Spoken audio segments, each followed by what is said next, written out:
Berdiri tepi pagi, mengira langkah hilang.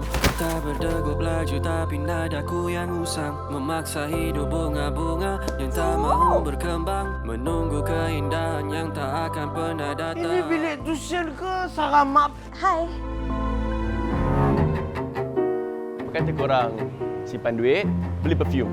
Hilang sikit bau-bau sampah masyarakat ni. Kalau nak jadi penyangak, bawa perangai gangster kamu jauh dari sekolah ini. Ya, kita ni miskin.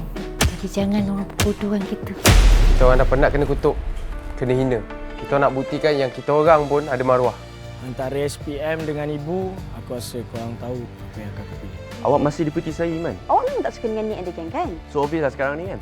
Yang saya tak penting untuk awak, kita break. Bulan ni, awak lupa ke saya langsung? Awak busy je. Dengan Nick, gang dia, yang kelas tuition awak. Ini kau masih megah mewangi ke? Atau dalam Melayu dah mampus?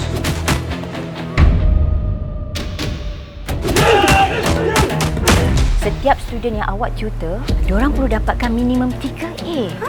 Saya mesti dapat rasakan yang soalan ni akan keluar. Oh, kiranya macam soalan bocor lah, teacher. No! Mana ada? Saya sebenarnya ada benda sikit nak cakap dengan awak. Iza buat apa-apa dekat kau ke? Kalau awak ada apa-apa pengakuan, sila bagi tahu saya sekarang. Saya cuma tak nak diorang semua kecewa. Tapi saya tak boleh buat apa-apa bila mereka masing-masing memilih untuk menjadi sampah masyarakat. Yang boleh open sendiri. Walau jauh penuh luka.